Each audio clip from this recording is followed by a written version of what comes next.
नमस्ते दोस्तों, आपको याद दिलाने आई हूँ कि आने वाली 23 तारीख को यानी 23 नवंबर 2023 को देवउठनी एकादशी या देवोत्थान एकादशी का पावन पर्व आ रहा है। कार्तिक मास की शुक्ल पक्ष को पड़ने वाली देवोत्थान एकादशी का महात्म्य सबसे अधिक है। ये दिन बहुत पावन माना जाता है और इसका महात्म्य भी सबसे अधिक है।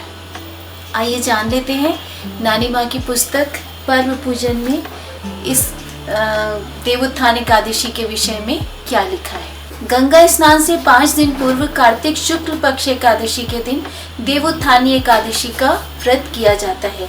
कहा जाता है कि इस तिथि को 4 मास के शयन के पश्चात भगवान विष्णु निद्रा त्याग कर जाग जाते हैं। इसे देवउठनी एकादशी या देवोत्थान एकादशी भी कहा जाता है। घर के आंगन में पारंपरिक अल्पनाएं बनाकर उसके बीच में भगवान विष्णु के चरण बनाकर उस पर ऋतुफल, बेरी, चने का साग, सिंघाड़ा और गन्ना रखकर पूजन किया जाता है। भजन, कीर्तन, घंटा, घड़ियाल, ढोल, मंजीरा बजाकर भगवान को जगाया जाता है। सारा दिन व्रत किया जाता है। फलाहार लिया जा सकता है। कहते हैं कि 24 एकादशी में यह सबसे महान पुण्यदायी एकादशी होती है। पवित्र नदियों के किनारे गंगा स्नान के मेले की शुरुआत भी इसी दिन से आरंभ मानी जाती है। इस दिन से ब्रह्म मुहूर्त में नदी स्नान, गंगा स्नान आरंभ हो जाता है। श्रद्धालु जन भजन, पूजन, कीर्तन, कथा कहते हुए स्नान दान करते हैं।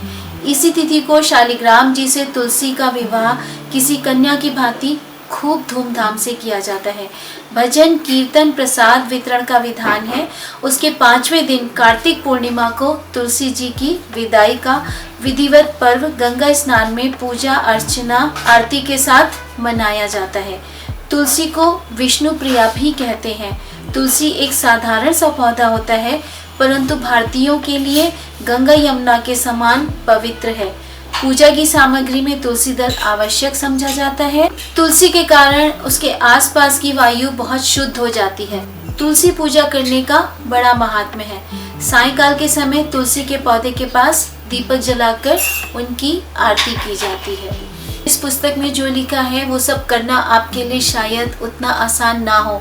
आपको ऑफिस जाना होता है, अपने आप ही सारे काम करने होते हैं, तो आप कुछ शॉर्टकट्स ले सकते हैं। जैसे आप इस दिन ऑफिस जाने के पहले ही तैयार होकर के भगवान विष्णु और माँ लक्ष्मी की प्रार्थना कर सकते हैं, उनके कुछ आरती पढ़ सकते हैं, तुलसी माता के चरण छूकर उनका आशीर्वाद ले सकते हैं, क्योंकि उन्हें कहा ही विष्णु प्रिया जाता है। वो भगवान विष्णु को बहुत अधिक प्रिय हैं। कार्तिक का महीना चल रहा है जो बहुत ही पुण्यदायक होता है, बहुत ही शुभ माना जाता है।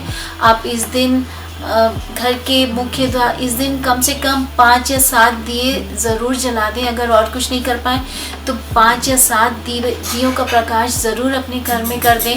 अपने पूजा स्थल पर जलाइए, अपने घर के मुख्य द्वार पर जलाइए, एक तुलसी के पौधे के पास जलाइए और लाइटिंग कर सकते हैं। अगर अभी दिवाली की लाइटिंग हो सकता है आपके घरों में लगी हो, वो जला दीजिए और भगवान विष्णु के हाथ जोड़ लीजिए। उनकी आरती पढ़ सकते हो या विष्णु सहस्त्र नाम का पाठ कर सकते हो।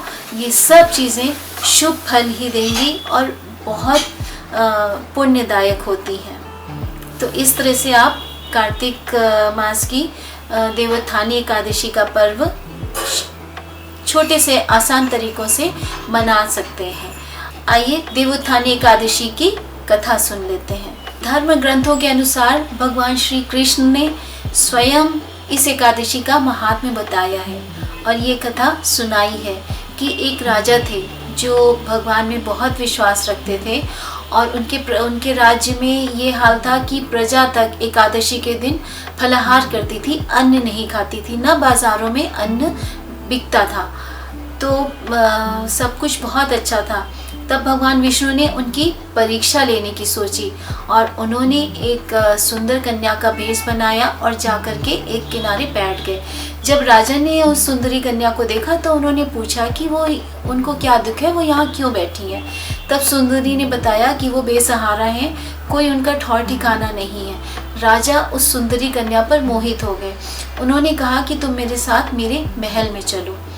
पर सुंदरी बने हुए भगवान श्री हरि ने कहा कि मैं तुम्हारे साथ महल में एक ही शर्त पर जाऊंगी।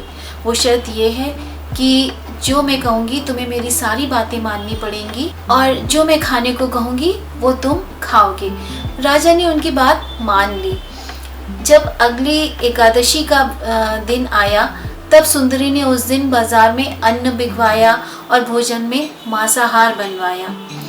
तब उन्होंने राजा को भी जोर दिया कि वो उस तामसिक भोजन का सेवन करें। राजा ने कहा कि पर आज तो एकादशी है, एकादशी के दिन मैं तो सिर्फ फलाहार करता हूँ, मेरे यहाँ कोई अन्न नहीं खाता। तब सुंदरी ने उनका वचन याद दिलाया। सुंदरी कन्या ने कहा कि यदि आपने मेरी बात नहीं मानी, ये सब नहीं खाया, तो मैं आपके बड़े वाले राजकुमार का सर धड़ से अलग करवा दूंगी। राजा ने जाकर अपनी बड़ी रानी की शरण ली और उनसे पूछा कि क्या करना चाहिए। तब बड़ी रानी ने उन्हें सुझाया कि आपको धर्म का पालन करना चाहिए। जब राजा ने ये बात सुंदरी को बताई तो उस वेश में भगवान श्री हरि बहुत प्रसन्न हुए और वो अपने असली रूप में सामने आ गए। तब उन्होंने राजा से कहा कि मैं तुम्हारी इस धर्म निष्ठा से बेहद प्रसन्न हूँ, तुम मांगो तुम्हें क्या वर चाहिए। तब राजा ने कहा कि यदि आप मुझसे प्रसन्न हैं तो आप मेरा उद्धार कर दीजिए। तब भगवान श्री हरि की कृपा से राजा बैकुंठ धाम को प्राप्त हुए। इस तरह से जैसे उनके दिन बहुरे वैसे सबके दिन बहुरे।